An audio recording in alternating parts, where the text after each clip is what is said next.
So I want to talk about this article from the Manila Times, talking about the reaction of NTF-ELCAC on Irene Can's trip to the Philippines and her suggestion to abolish NTF-ELCAC. Okay, let's read the news and then we'll give a reaction. Okay?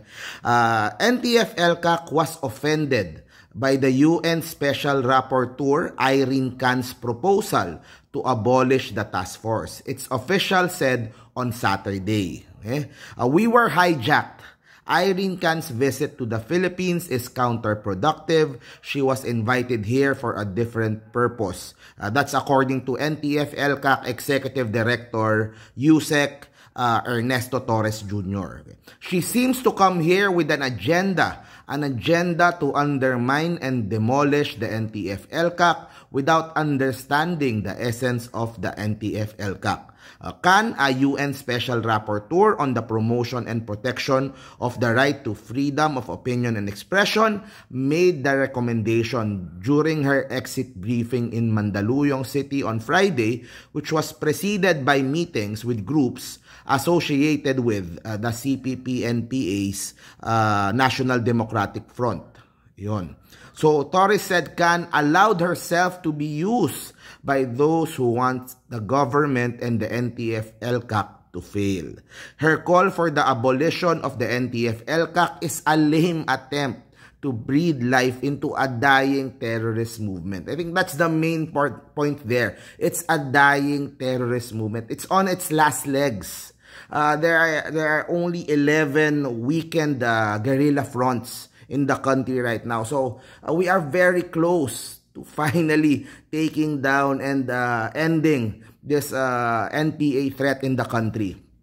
So Can said the NTF-ELCAC had not taken into consideration the ongoing peace negotiations of PBBMs with the NDF, asking the task force was established 6 years ago in a different context, thus making it outdated. But the thing is, yung the peace process, the peace proposal of PBBM goes alongside with NTF-ELCAC strategy to finally end this ongoing battle between the government and NPA. So while talking about peace, we are still very active in dismantling their guerrilla fronts and their counterparts in different parts of the country. So NTF-ELCAC is still very much needed to finish the job. That's yun yung important dito. That's what's important here. We need to finish the job, and I believe this could get done in the next few years, well within the remaining years of the Marcos administration. So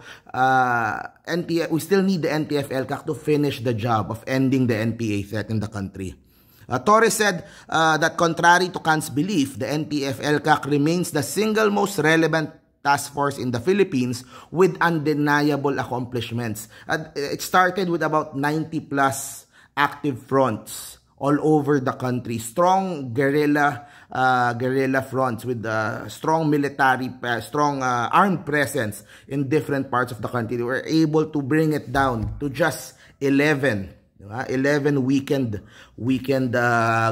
guerrilla front. So it's really a big accomplishment for NTF-ELCAC and everyone involved in the NTF-ELCAC. There were mistakes made along the way, but you can't deny the accomplishment that was made in the past 6 years.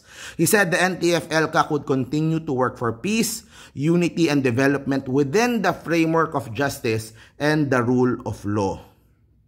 Ito naman, the NUJP on Friday said they agree with Can's recommendation to abolish the NTF-ELCAC, citing its role in vilifying dissent, reportage, and the legitimate exercise of civil and political rights. We hope that the Philippine government issues a categorical policy against such practice, according to the NUJP. But it doesn't matter. They could shout all they want, but NTF-ELCAC is here to stay, and it will finish its job of ending the leftist armed rebellion in the country, and we are very close to finishing that job. And I read reports that once the 11 remaining guerrilla fronts are destroyed, then we will transition to a new organization that would work to retain the peace and to stop this from ever happening again in our country. So that's our report. Thank you very much, guys. Bye-bye.